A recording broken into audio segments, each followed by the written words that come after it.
welcome back to my channel. So today I'm doing like a video that was a little bit requested about like modifying your Scarlet pattern. So this is how you can like make it longer or shorter also. Just you have to like apply the same technique. So I'm gonna make like two versions that you can do this. But if you're like more experienced beginner and you are lazy, just like me, I would recommend the second one that you don't have to modify the paper. You can do it over the fabric.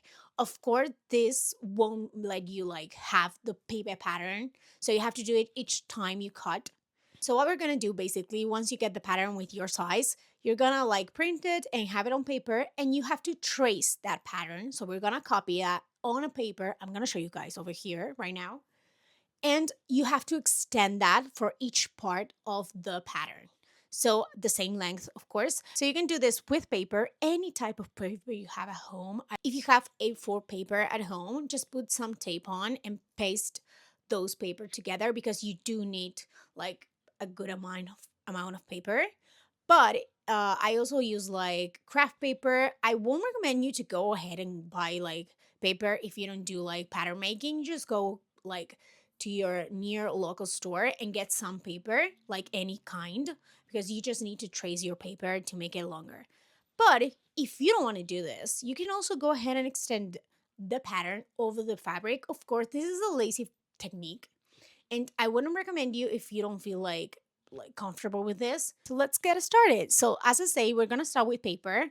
You need a ruler, any kind you have at home. If you don't have a ruler, use a pen or something just because we need to trace it.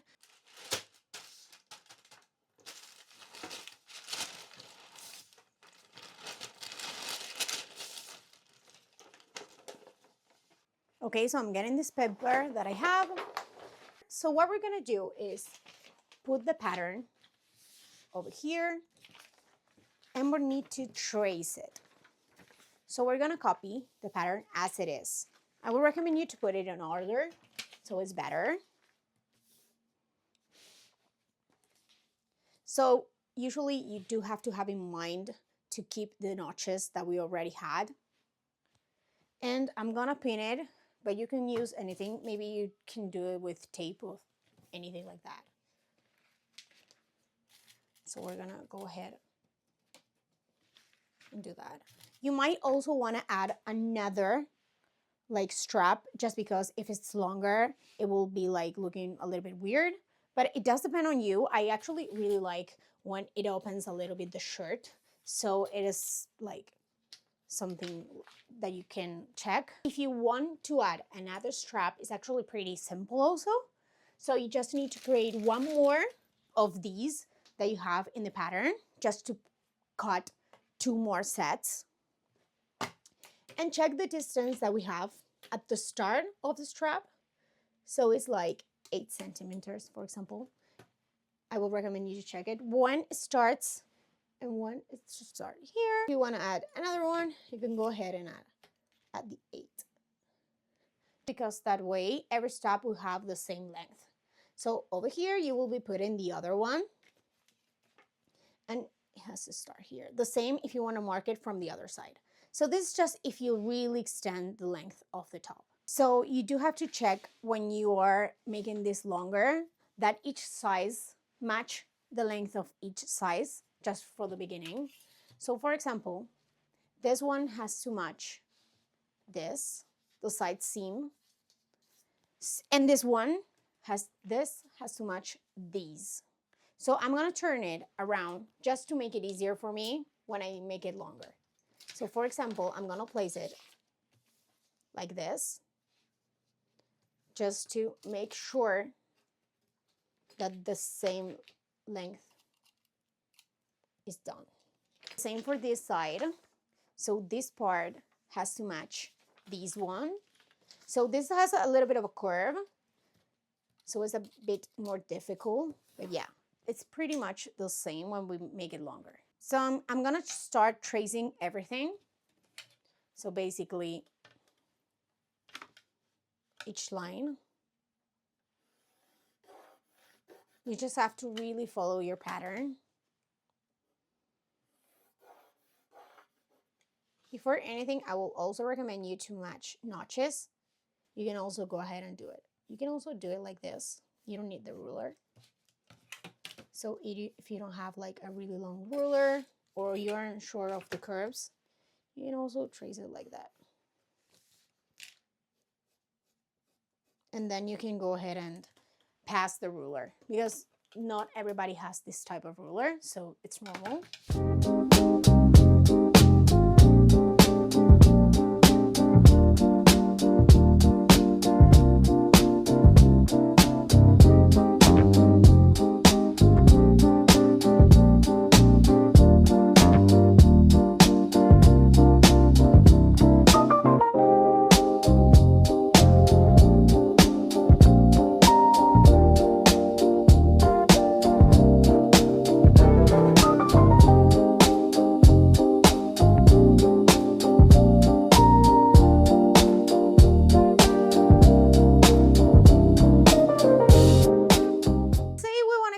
Like 3. So we're gonna always start from the front, for example, left one. I'm gonna add, for example, 3. And I'm gonna do the same to the back. And actually you can also go at the middle, just so you have everything perfect. Okay, so we're also adding 3 over here. Just have in mind that these have like a curved line. I'm gonna add also 3 over here. This is a curved line, so we will need to do this and match it. Okay. Just follow the line. So the same line that we have, same for here, like the curved line. If this doesn't match when you're cutting like the same, don't worry and just adjust it at the end. So we're gonna also be doing that here. And we're gonna follow the same line. It's actually pretty important that you follow like the line when you add the, follow the line. You can actually also test this before making it. And you're also gonna do the front for the other side. It's pretty much the same. You have to trace it and extend it over here. For the right side, it's pretty much the same. So also if you want to add another one of these straps, you just have to measure and add the other one. Now you can cut your pattern and it will be the same as the other ones. What I like to put it just to measure everything correctly, just because when we trace we can like have some mistakes. You can see over here we have like a little bit of error, so I can cut this. So for the curved line, we're gonna measure this like this and check that it matches this length. If it doesn't match, you just have to adjust it. So check on this and you have your new extended pattern. Remember to do the same for both front, left and right, and mark your attachments. So we're gonna put our paper pattern here, place it. Okay, this is the lacy version and this is the one I do. So sorry. I'm gonna put all the parts or what we need. Remember, this is not on fold, so just have that in mind. And we're gonna place it. And we need some chop. It's something that you're able to see when you're tracing the pattern over here. So for example, we will get some chop. I use white chop always because it works better. But we're gonna stand the length that we want for the front, just as we did in the paper. So we're gonna stand over here, middle, and back. And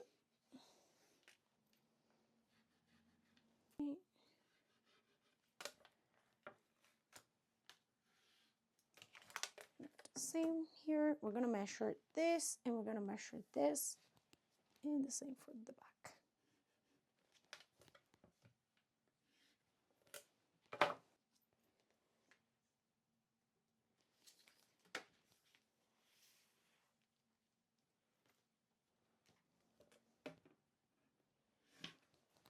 So this is actually my lazy version. So I use this to trace it, and then I go ahead and cut it like I normally will do, but just add this at the cut.